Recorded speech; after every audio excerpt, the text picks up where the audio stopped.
and executive producer of the television program Conversation with Lee Presser, now in its 11th year on Charter Communications Cable in St. Louis.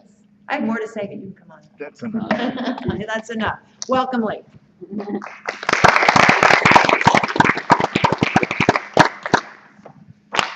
As usual, I've come over-prepared. That's just my nature. I want to follow up on something that Brenda was just saying. Actually, there was a friend of mine that I ran into. I hadn't seen him in a while, and we got to talking, and he was telling me that now, whenever he gets from the bank, whenever he gets a check back that's marked insufficient funds, he calls the bank up and he says, "Is this about me or about you?" That's pretty much, I think, that you get the joke, and that's pretty much what's going on in our country. Ran into another friend. Oh gosh, that was several weeks ago, and she was so proud. She said, I got married and I made my husband a millionaire. And I said, "Oh, really? What did he do before?" "Oh, he was a billionaire." And that actually brings me to the point of what has happened to our country since the 1960s. In the 1960s, for those of you who are young and weren't there and only have read about it in books, the United States of America was the most cash-rich nation this world has ever seen. Money was pouring into the United States since the end of World War II. And then things began to change. And it wasn't a good change either. And the next thing you know, money is pouring out of the United States Treasury at a rate which has now left us in debt of up to $16 trillion now. And, of course, that doesn't include the $61.6 trillion of unfunded debt just for Social Security and Medicare. Let me repeat those numbers. 16 trillion, which most of you already know, and you hear it as 15 something, but come on, it won't be long before it's 16. And actually, they say it won't be long before it's actually 30. Plus, then, in addition to that, $61.6 trillion. Now,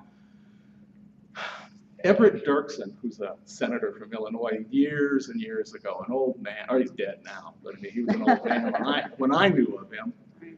He said, $1 billion here, $1 billion there, and next thing you know, it adds up to real money.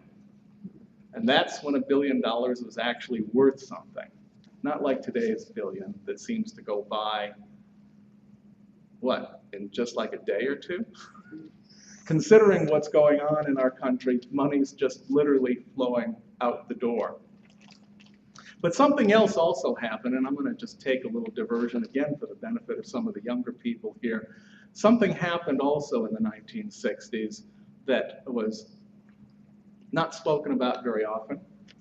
And if you don't mind, I think I'll put these glasses on just so I can see it. This is the time when the government spent a lot of money trying to buy peace throughout the United States. Here are some of the events that led politicians of that era to start paying for political peace. Watts riots, Los Angeles, August 1965. Huff riots, Cleveland, July 1966. Riots in Tampa, Buffalo, New Jersey, Detroit, June, July 1967. Riots in Washington, D.C., Baltimore, Chicago, Kansas City, Louisville, and again in Cleveland. And that would be in April through August 1968. And then riots in New York in June and Chicago in October 1969. And of course, that doesn't even count the Kent State events, which happened in May of 1970. And by the way, on a personal note, my girlfriend at the time had gone to school with one of the four who had been killed in that event. That was a really, really traumatic time. But our government at that time thought that it was a good idea to start paying people off so that they would not be so upset that they'd want to come out in the streets and riot. And I suspect some of the old hippies today are remembering that lesson today as they go to their Occupy movement events. That perhaps, again, they expect to be paid off not to destroy this country. These are very serious times that we live in. Anytime, and you know this, anybody who has any economic stress in their lives or ever have, understand that during economic stress periods, people, families, communities, and whole countries will do things that they wouldn't normally do. This is one of the reasons that we must solve our financial problems right away, because during times of anarchy are the times that our democracy is most vulnerable.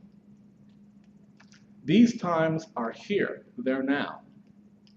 And yet, when I talk to individuals, and I meet lots of individuals along the way, and I spend a lot of time talking to people about what I have observed and asking them what they observed, it's amazing to me how little understanding of their own communities, of their own country that they have.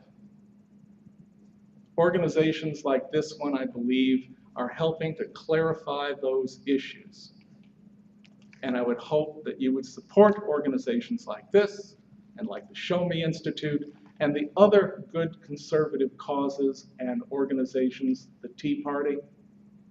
Because if not, ladies and gentlemen, we may not have the United States of America. We might be living in the Union of Soviet Socialist Republics. Thank you very much for your time.